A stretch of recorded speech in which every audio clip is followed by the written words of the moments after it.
Hey everyone, happy Wednesday. One more day of school and then you get to just forget about Google Classroom for 6 whole school days. Or you can start working ahead. No, just kidding. I want you guys to take a break. I think we all need to take a break. All right, so today I have one more story from 50 great short stories. You can kind of see it. And then since I've been doing Picture Book Friday, we'll do Picture Book tomorrow. So I'm really in the mood for Picture Book, so I want to make sure we get one in this week. All right, so this one is called The Foreigner by Francis Steegmuller. If it hadn't been raining as I came out of the cinema, I should have walked home. My apartment was nearby and the route anything but complicated. Straight down the boulevard, crossing 2 streets, turning right on the 3rd, the Rue de Grenelle, for about half a block.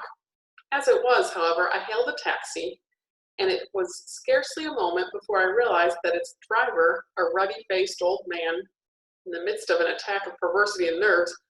No, no, I cried, as he started to turn up the 1st street. 2 more blocks. He muttered something, swung down the boulevard again, then in a moment he was turning up the 2nd street. No, no, I cried, the next one, please. The next street is mine, Rue de Grenelle. At this, he turned around and gave me a baleful stare. Then he spurted ahead. He didn't turn up my street at all and continued rapidly down the boulevard as though forever. But now you have passed it, I cried. You should have turned right, I said. Please turn around and drive up the Rue de Grenelle to number 36. To my horror, the old man made a noise like a snarl. Spinning his car around in a U-turn on the slippery pavement, he speeded back, crossed the boulevard, and stopped on the corner of my street with a jerk. Get out, he almost screamed, his face crimson with rage. Get out of my automobile at once. I refuse absolutely to drive you any further. 3 times you have treated me like an idiot. 3 times you have grossly insulted me. My automobile is not for foreigners, I tell you. Get out at once. In this rain? I cried indignantly. I shall do nothing of the kind. I did not insult you even once, monsieur, let alone 3 times. Did you know? You know quite well I did nothing but urge you in vain to drive me home. Now kindly do so. I shall give you a good tip, I added more amiably, and we shall take leave of each other in a friendly fashion. He barely waited for me to finish. Get out, he cried. Get out, I tell you.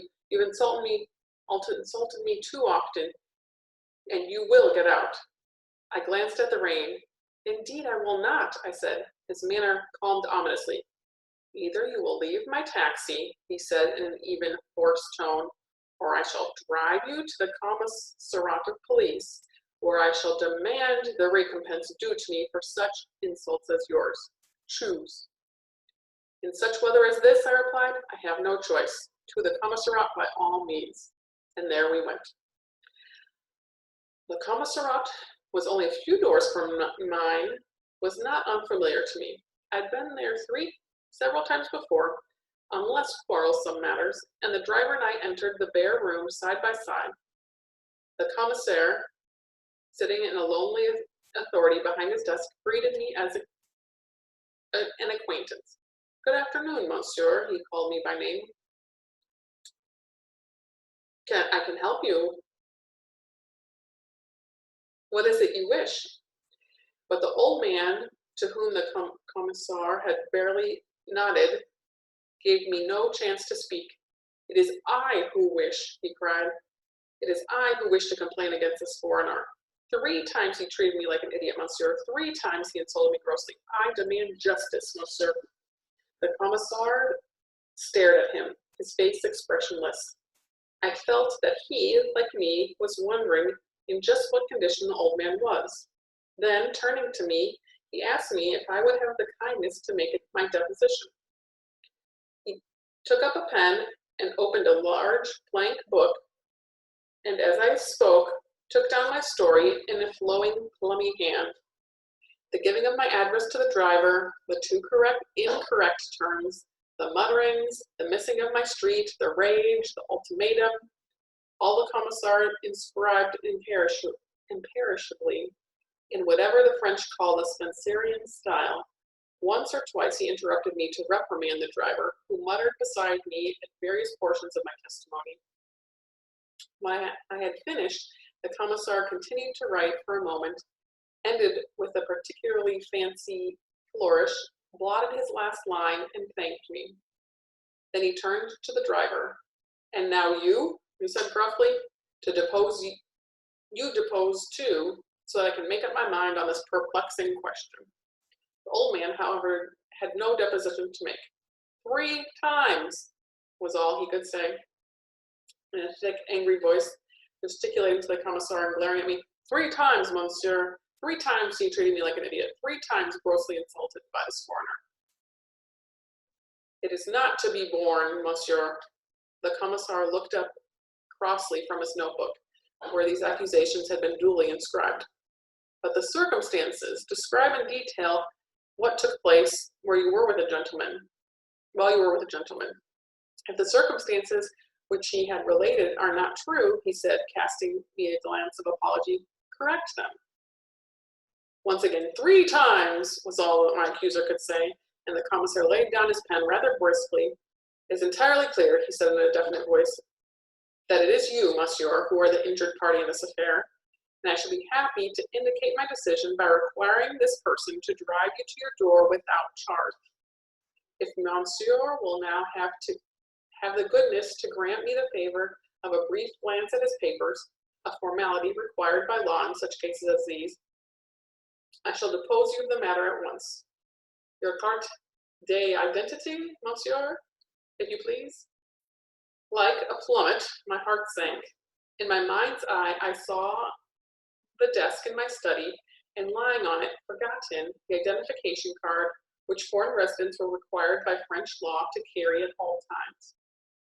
"Due to the penetrating rain, monsieur," it hastily occurred to me as the only thing to say, "I have left my card at home, lest the moisture of the weather would permeate it and perhaps destroy it completely.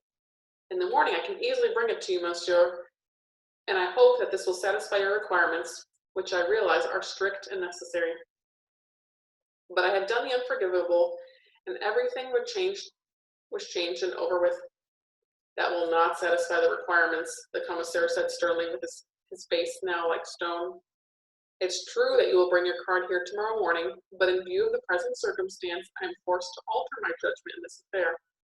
Due to the fact that it's raining, I shall request this gentleman to drive you to your door, but I shall require you to pay him not only for the entire journey from beginning to end, but also for the time which he had lost by coming to this bureau. I assume, monsieur," he said to the old man, "that you have left your meter running?" The driver nodded, and the commissaire rose. "Then au revoir, messieurs," he said, unsmiling. "Monsieur will not forget tomorrow morning," and side by side as we entered, we left the commissariat. I had seen a gleam come into my accuser's eyes when the judgment had been reversed. But apart from that, he had given no signs of triumph, and he continued to give none. He drove me home without a word. It was only when we arrived, and I handed him the exact fare, carefully counted out, that he spoke. "Monsieur has no doubt forgotten his promise of a good tip, that we might part in a friendly fashion," he said. The end. These stories have such interesting endings. So what do you think happened? Do you think there was like really a misunderstanding and the driver was like actually offended by what he was saying? From what I can gather, it sounds like they were in France, and so the driver was French, and then the passenger was not, so I assume he was like English speaking, British or English or American, I don't know. So I don't know, it makes me wonder, like maybe there was some sort of language barrier that had insulted him, or maybe some customs that had offended him. Or maybe this driver was just trying to take advantage of him as a foreigner and like trying to get more money out of him or like dupe him into something. I don't know, the whole thing's just kind of ironic how he forgot his ID at home and he was about to get off the hook, but then he got back on the hook and he was about to get the ride for free and then had to pay extra. The guy still expected a tip after all that. Like, I don't know, it's just kind of a funny, interesting twist story, stuff to think about. Okay, so let's find some riddles. Okay, these are just getting cheesier by the day, I'm telling you. What kind of singers do you find in Yellowstone National Park? Choir people, think about what kind of singers would be in Yellowstone National Park. What part would they sing? Baritone, baritones, bears, Yellowstone Park, yeah. What did the hikers say after being on safari for 1 week? What did the hikers say after being on a safari for 1 week? Safari, so good? Like so far so good, safari so good? Terrible, terrible puns, I know. Okay, let's finish up with a whodunit. See if you can figure this one out. Dr. Quicksolve is at it again. So this one is called Assault in the Mall. The mall was just closing when the robbery took place, Sergeant Rebecca Shershot told Dr. J.L. Quicksolve, who sat across from her in her office. The victim was a clerk at the Collect to Keep gift shop at the southwest end of the mall. The thief threatened the clerk, Kent Membermuch. Kent said that the man held his hand in his pocket as if it were a gun. He said he would shoot if Kent didn't hand over the money. When Kent gave him the money, the guy pulled up an empty hand out of his pocket and hit Kent in the nose. It's broken. Kent is still in the hospital. Did he describe the robber? Dr. Quicksolve asked. When I asked him to describe the man, he just said he'd know him if he saw him again. I told him the security caught 3 men leaving the mall in the area of the gift shop. It almost has to be one of the 3. We put the men in the lineup and took pictures of them. I was just going to take them over to the hospital and have Kent look at them. Sergeant Shershot handed the 3 Polaroid snapshots to Dr. Quicksolve. He looked through them quickly.